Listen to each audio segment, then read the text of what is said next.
Drugs and cosmetics act 1940 and rules 1945 and new amendments. तो अब हम इसमें बात करेंगे ड्रग एंड कॉस्मेटिक एक्ट 1940 क्या है, क्यों आया है, क्या इसका पर्पस था, उद्देश्य क्या है, इसके अंदर डेफिनेशन क्या होती है ड्रग की, कॉस्मेटिक्स की, ठीक है, हम इसके अंदर क्यों पढ़ रहे हैं, सारे रीजन देखेंगे, और क्या इसमें और नए नए चेंजेस आए, कब कब आए, वो हमें इसके अंदर पढ़ना है। और इससे प्रीवियस वीडियो में हमने अपना फार्मेसी एक्ट चैप्टर सेकंड 1948 में जो आया था और उसके रूल्स आए थे उनको कवर किया है, ऑब्जेक्टिव के साथ, डेफिनेशन के साथ, पूरा constitution, function, pharmacy council of India के बारे में proper.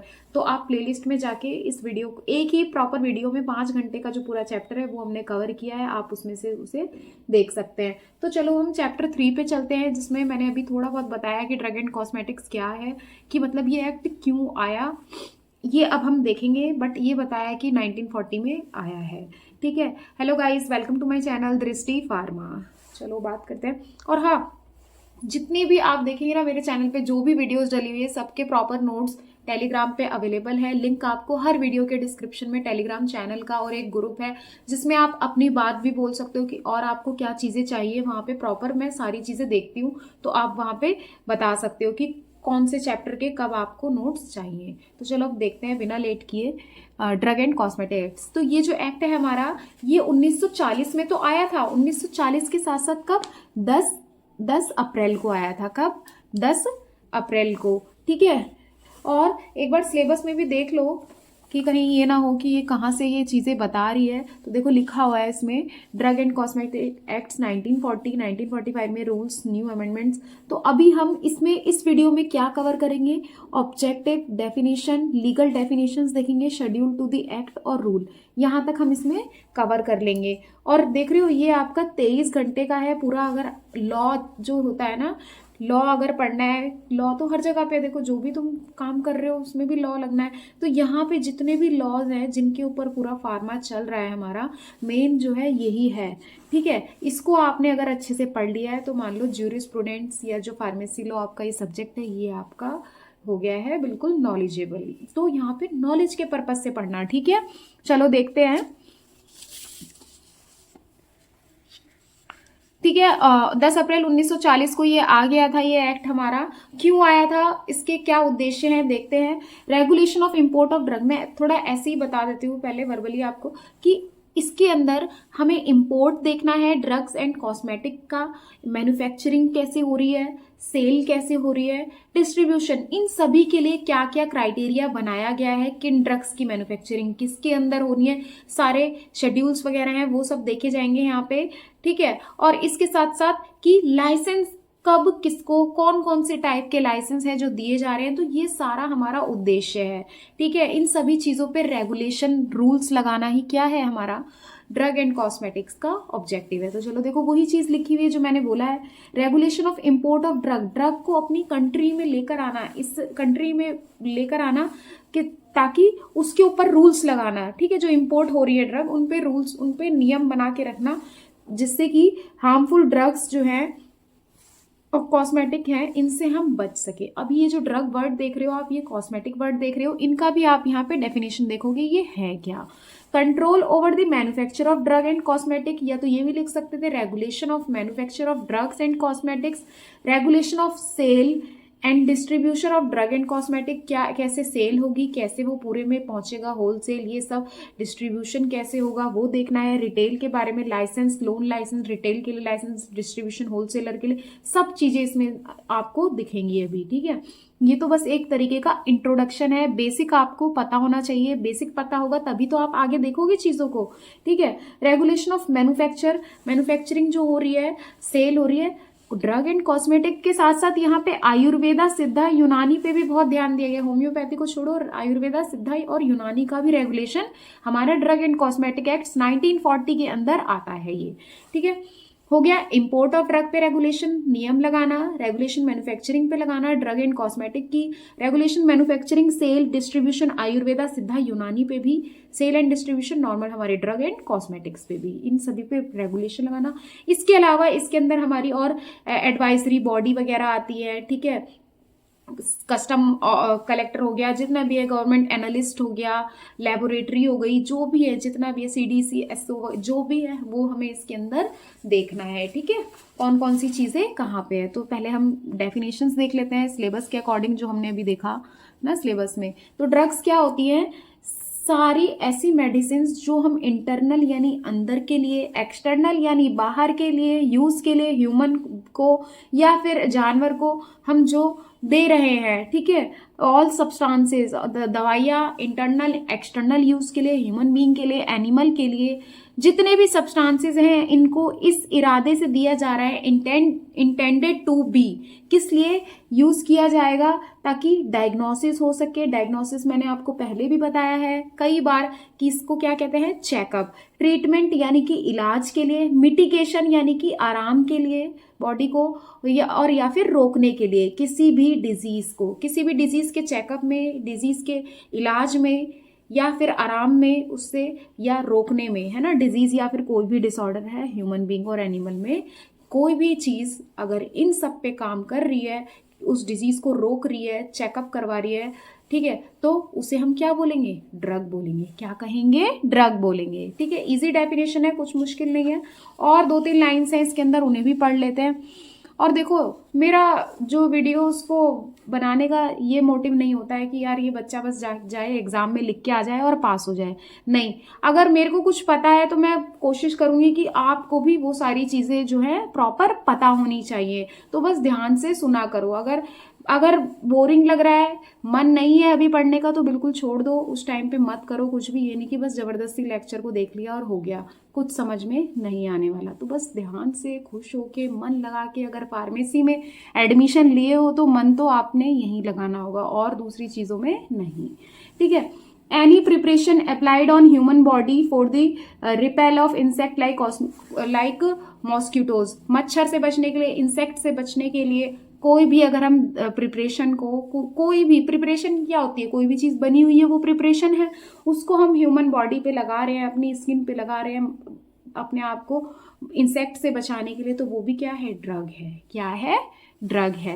Any substance other than food, जो हम खाना खा रहे हो उसको छोड़ के कोई भी सब्सटेंस है, अगर वो इलाज में आ रहा है ह्यूमन के और एनिमल में होने वाले डिजीज के, तो वो क्या बोलेंगे? हम उसे ड्रग बोलेंगे। ठीक है, ये हमारा था ड्रग की डेफिनेशन। एक ऑल मेडिसिन के ऊपर हो गई, एक प्रिपरेशन के ऊपर हो गई, और तीसरी हमारी सब्सटेंस से रिलेटेड हो गई। अब एक 3 यहाँ पे आप महत्वपूर्ण डेफिनेशंस देखोगे। एक एडल्ट्रेटेड ड्रग क्या है, स्पूरियस ड्रग क्या होता है, और एक मिसब्रांडेड ड्रग क्या है। ये शॉर्ट क्वेश्चंस में पूछ लिया जाता है, तीनों ही एक साथ, या फिर कभी 2 पूछ लिया है, तो इनको ध्यान से समझना। ठीक है, समझ लोगे तो यार लिखने में आपको कोई प्रॉब्लम नहीं आएगी, अपनी लैंग्वेज में आप लिखाओगे। तो एडल्ट्रेटेड का मतलब होता है मिलावटी। क्या? मिलावटी, है ना, कि दिख रही है कि हाँ बिल्कुल उसी के जैसी है, बट उसमें ऐसी चीज मिलाई गई है जो सेम वैसी दिखती है, बल्कि उसका इफेक्ट वैसा नहीं है।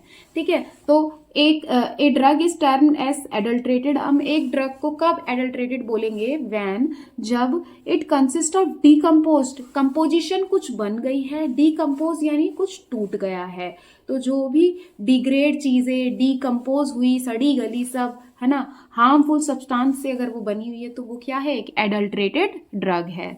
और इट कंसिस्ट ऑफ कलर की बनी हुई है, जो कि प्रिस्क्राइब नहीं किया गया था, which is other than prescribe, है ना, जो प्रिस्क्राइब वो नहीं की गई थी, अगर उस कलर की बनी हुई है तो भी हम क्या बोलेंगे? उसको एडल्ट्रेटेड ड्रग के अंडर में उसे इंक्लूड करेंगे। देन उसके बाद क्या है? It consist of mixed substances which reduce the quality of drug.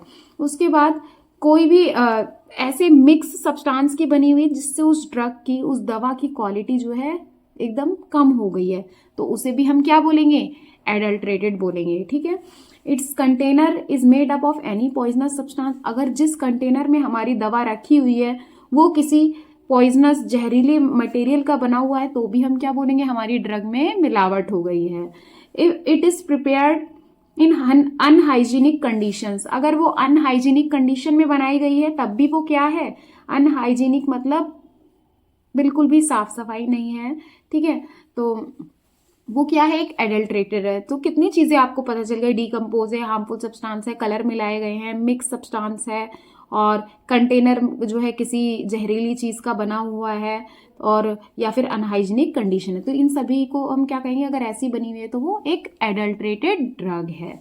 ठीक है, अब स्पूरियस के बारे में देख लेते हैं। स्पूरियस क्या होता है, देखो एक ड्रग को हम स्पूरियस कब कहेंगे, ये भी एक टर्म है ड्रग के लिए, जो बेकार ड्रग को इसके अंदर रख दिया गया है ना, कि बेकार हो गई है।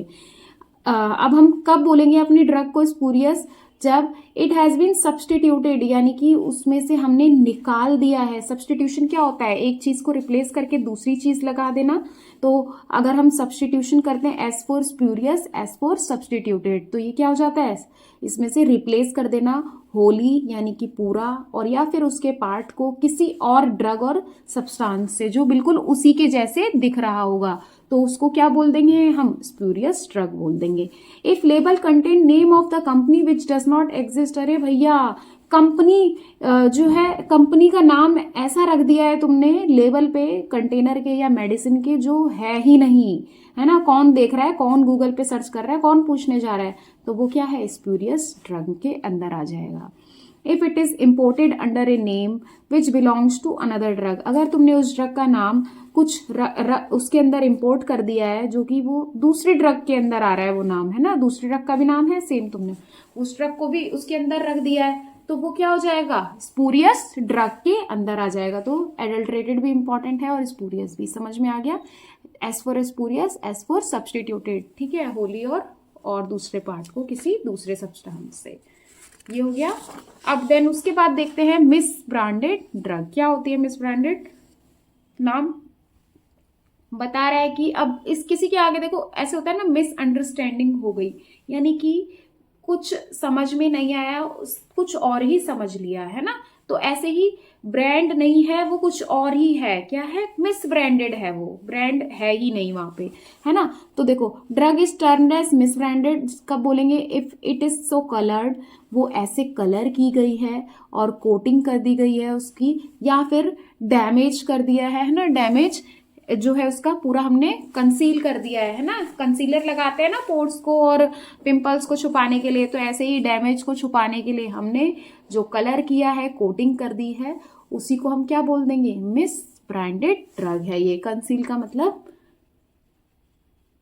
छुपाना, ठीक है, ये हो गया है। और देखते हैं क्या कैसे बोल सकते हैं misbranded, if it is made to appear of better therapeutic effect than it really is, और उसको दिखाना कि ये उसको इस तरीके से बना देना कि वो दिखे भैया इसमें बहुत ज्यादा थेरेपेटिक इफेक्ट है, इसका इलाज बहुत अच्छा है, देन इट रियली इज, जबकि वो ऐसी नहीं है, रियल से अच्छा दिखा देना थेरेपेटिक इफेक्ट, तो भी क्या है, वो मिस ब्रांडेड ड्रग के अंदर आ जाएगा। If it is not labelled in the prescribed manner, और अगर प्रिस्क्राइब्ड मैनर में अगर लेबल जो है नहीं लगा है, तब भी हम उसको क्या कहेंगे, मिस ब्रांडेड ड्रग बोलेंगे। इफ इट्स लेबल और container bears any statement which is false, कोई भी लेबल और कंटेनर जिसमें क्या है, स्टेटमेंट बियर कर रहा है जो कि फॉल्स है, क्या है, फॉल्स है, तो भी हम क्या बोलेंगे उसको, मिस ब्रांडेड की झूठी इंफॉर्मेशन उस पर लगी हुई है स्टेटमेंट, तो भी वो मिस ब्रांडेड है। तो फर्क समझ में आया। एडल्ट्रेटेड में क्या है, हम उसे उसमें कुछ ऐसे सब्सटेंस मिक्स कर रहे हैं, हार्मफुल सब्सटेंस को मिक्स कर दे रहे हैं, या ऐसे कलर बना दे रहे हैं, या मिक्स सब्सटेंस कर दे रहे हैं, या उसका कंटेनर पॉइजनस है। ये मैं आपको बार बार क्यों बता रही हूँ, मुझे क्या मजा आ रहा है ये बार बार बताने में, नहीं, इससे क्या होगा, आपको ही यहीं पे ही वीडियो के साथ ही पूरा अच्छे से याद हो जाएगा। तभी तो मेरी वीडियो देखते हो कितनी लेंथी चली जाती है, यही रीजन है, नहीं तो मैं भी चाहूँ स्पीड भी बढ़ा दूँ और एकदम तुरंत इसको खत्म कर दूँ, पर नहीं, मेरे को ऐसे काम नहीं करने, ठीक है। उसके बाद देखो आयुर्वेदिक, सिद्धा और यूनानी ड्रग। अब आयुर्वेदिक आपको पता है जो प्लांट से हमें मिल रहा है, सिद्धा यूनानी भी ऐसे हमारे हैं, ठीक है, पुराने जो सिस्टम है, ट्रेडिशनल सिस्टम है ना मेडिसिन का, तो उसमें क्या होता है, ये भी इसके अंदर भी वो सारी मेडिसिन आती है जो इंटरनल एक्सटर्नल यूज के लिए दी जा रही है, डायग्नोसिस के लिए, ट्रीटमेंट के लिए, मिटिगेशन, सेम है डेफिनेशन, ठीक है, बस नाम क्या है, आयुर्वेदा, सिद्धा और यूनानी ड्रग, ठीक। कॉस्मेटिक को देख लेते हैं, आप कॉस्मेटिक की डेफिनेशन समझते हैं। कॉस्मेटिक को डिफाइन किया गया है एज कोई भी आर्टिकल, यानी यहाँ पे ये सब्सटेंस की बात कर रहा है, आर्टिकल लिख लो, सब्सटेंस लिख लो, है ना, टू बी रब्ड, जिसको हम रब कर सकते हैं अपनी स्किन पे, है ना, या फिर उस पे डाल सकते हैं, स्किन पे पोर कर सकते हैं, या छिड़क सकते हैं, या स्प्रे, या छिड़क दो या स्प्रिंकल कर दो पूरे पे, है ना, छिड़कना वही। तो उसको हम या फिर इंट्रोड्यूस कर देंगे, है ना, लगा देंगे या अप्लाई कर देंगे किसी भी पार्ट पे ह्यूमन बॉडी के, है ना, किस लिए, क्लिनजिंग के लिए, सफाई के लिए, ब्यूटीफाइंग के लिए, सुंदरता को बढ़ाने के लिए, या फिर आकर्षक बनाने के लिए, प्रमोटिंग अट्रैक्टिवनेस। तो इसके लिए जब हम कोई भी सब्सटेंस को देंगे तो उसे हम क्या कहेंगे, कॉस्मेटिक बोलेंगे। ठीक है, कोई भी सब्सटेंस जिसको आप रब कर रहे हो, पोर कर रहे हो, स्प्रिंकल कर रहे हो, या फिर स्प्रे कर रहे हो, या फिर इंट्रोड्यूस डाला जा रहा है उस सब्सटेंस को, या अप्लाई किया जा रहा है ना। देखते हो ना कि सर्जरी हो रही है नाक की, लिप्स की, तो वहां पे क्या हो रहा है, इंट्रोड्यूस किया जा रहा है ना, इम्प्लांट्स वगैरह कुछ डाला जा रहा है वहां पे।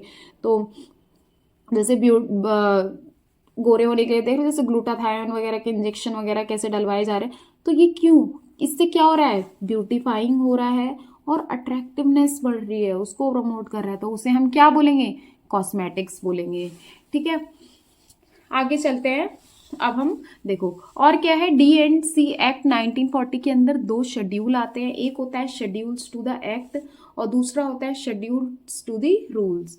ठीक है, फर्स्ट शेड्यूल क्या है अब इसका, हमारा लिस्ट ऑफ आयुर्वेदिक, सिद्धा एंड यूनानी बुक्स आती है। क्या आती है इसके अंदर, बुक्स किसके लिए, आयुर्वेदिक, सिद्धा और यूनानी के लिए।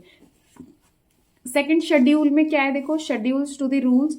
सेकंड शेड्यूल है standards to be compiled by imported drugs, जो भी हैं हमारी स्टैंडर्ड्स आ रहे हैं इसके अंदर। स्टैंडर्ड्स अगर कहीं भी लिखा है तो आप ये समझो कि वो एक रेफरेंस के लिए है, वहाँ वो चीज़ें हमारी एग्जैक्ट हैं, वो मेंशन है, जिसको देख के हम कोई चीज़ को करेंगे, कंपेयर करेंगे, या कुछ भी हो, जो चीज़ डाटा आपका दिया हुआ है तो वो स्टैंडर्ड माना जाता है। स्टैंडर्ड्स टू बी कंपाइल पूरा बना बनाया है, जैसे कि बाय इंपोर्टेड ड्रग्स के द्वारा, या फिर बाय मैन्युफैक्चर के लिए, सेल सोल्ड, या फिर कोई चीज़ शो करने के लिए, सेल के लिए, डिस्ट्रीब्यूशन के लिए। तो वो सब हमारा सेकंड शेड्यूल के अंदर आता है। अब नेक्स्ट है क्या हमारा, शेड्यूल्स टू द रूल्स, है ना। तो जो ये हमारे शेड्यूल देखे ना आपने, ए से लेकर के जो हमारे एक्स तक है, सारे एक्स वाई जो भी है, वो सारे हमारे इसके अंदर आते हैं। तो मैं बस आपको एक बार ओवरव्यू दिखा देती हूँ कि इसके अंदर देखो, शेड्यूल ए पढ़ना है हमें, बी पढ़ना है, ठीक है, सी हो गया, C1 है, डी है, E1, F1। देख रहे हो कितना शॉर्ट में ये पूरा लिखा हुआ है। जब मैं इसको समझाऊंगी तो आपको और मज़ा आएगा इसको पढ़ने में, है ना, और तभी हम इसको प्रॉपर कवर करेंगे। देखो मैंने सोचा तो यही था कि मैं इसी वीडियो में ये पूरा जो शेड्यूल है इसको कवर करा दूँ, लेकिन ये इतना इंटरेस्टिंग टॉपिक है तो मेरे को अच्छा नहीं लगेगा इसको जल्दी में और ईजी तरीके से, मतलब जल्दी में इसको समझाने का कोई मतलब नहीं है। काफ़ी इंपॉर्टेंट है, एग्जाम में पूछ लिया जाता है। इवन आप कोई भी एग्जाम देने जाओगे गवर्नमेंट का, वहाँ पे भी आपको इसके अंदर से क्वेश्चंस मिलेंगे। तो इसको हम नेक्स्ट वीडियो में अच्छे तरीके से समझेंगे। और हाँ, प्रॉपर नोट्स मैं बता दूँ आपको, टेलीग्राम के चैनल पे मिल जाएंगे, मतलब दृष्टि फार्मा के नाम से ही है वहाँ पे भी, तो आप वहाँ से जाके देख सकते हो। लिंक इसका डिस्क्रिप्शन में मिल जाएगा। और ये जो चैप्टर है ये 23 घंटे का है, तो समझ रहे हो, और सारे चैप्टर्स छोटे छोटे हैं, एक ही वीडियो में कवर हो जाएंगे। इसके लिए आई थिंक मुझे 4 से 5 वीडियो को बनाना होगा, तब जाके ये पूरा चैप्टर आपका 3rd कंप्लीट होगा। So guys, thank you.